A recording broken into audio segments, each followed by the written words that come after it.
Last year, I moved into a middle-class house right around summertime. The move went smooth, and it seemed like everything was just working. Nothing broke during the cycle. I had plenty of friends to help me out. Hell, I even found $20 in my couch. Beer money? Hell yeah. Anyway, back to the house. For the first day or two, I thought life couldn't get any better. My girl was beautiful, my friends were happy, and my parents were fixing their relationship. However, I hadn't realized, until it was too late, that I was doomed to remain in this prison, which I sit in now as I tell you this story. The first time it happened, I was in my room.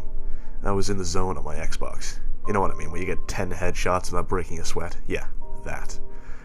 As I was kicking fat terrorist ass, I heard movement downstairs, but my room was on the second floor.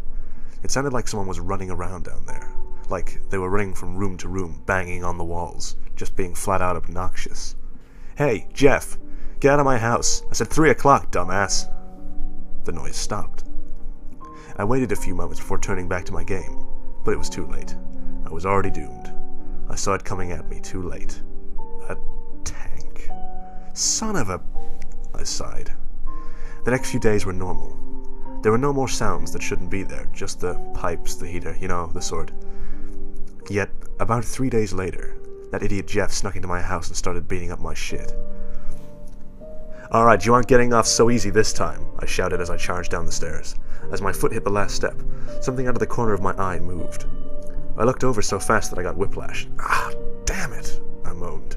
I didn't even pay attention to the fact that whatever was in my house had disappeared. After that, it got worse. That same night as I lay in bed, the banging started again. Not only was it worse, but it was on my floor of the house this time. I was sure I locked everything before I came up here, so here I was, pissing my pants at 900 miles per hour while something destroyed my house. I actually pulled the blankets over me. Hey, I was scared. As the noise approached my door, just as I expected it to bash open my door and slaughter me, it stopped. The next morning I grabbed my baseball bat as I got out of bed. If whatever that thing is was still out there, it would regret it. I didn't find anything, but my house was trashed.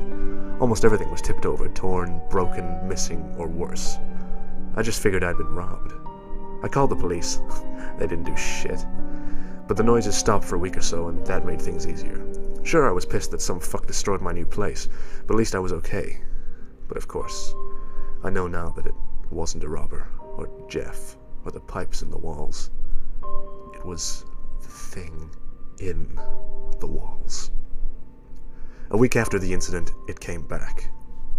This time it was pissed. I was startled out of my slumber by the noise of a vase breaking into 1,000 pieces downstairs. Smash! It went, with little pieces breaking a few seconds after the initial smash, as if to mock me. Not long after, I began to hear more deep, guttural banging noises on the walls again, coming from inside them, no doubt.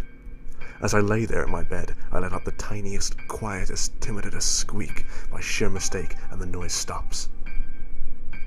Sharpest ears I've ever seen, those were. After several painstakingly long moments of silence, I released the breath I was holding in, thinking it was all over for now. Big mistake, I realized, as the noises suddenly start to rampage up the stairs, incredibly fast, incredibly loud. Smack, crash, bang against my wooden door.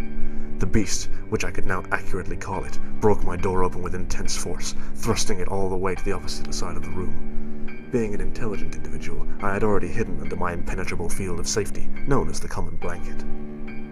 The noise of this monster running through my room, its footsteps enough to damage my eardrums at this close, was the scariest thing I had ever experienced in my entire life. With a sudden burst of adrenaline, I threw the blankets off in the direction of the thing, somehow making a direct impact to its face. Whoever, or whatever this was stunned, but not for long, and I knew that. I frantically moved across my room, attempting to make it out of the door, downstairs, outside, wherever I could attract public attention.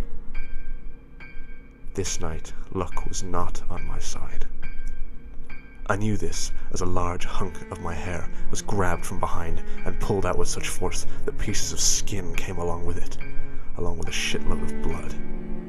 Before a scream escaped my voice box, I was held down by a dark, hairless beast that walked on all fours with a face I can hardly imagine again. It smashed my head with its fist, sending me into a dark, welcoming sleep. Someone new has moved in. They don't even acknowledge my existence, the jackasses. I patiently watch, wait, listen, hoping that they will, but no. Not me. I'm not worth it to them. Maybe if I bang on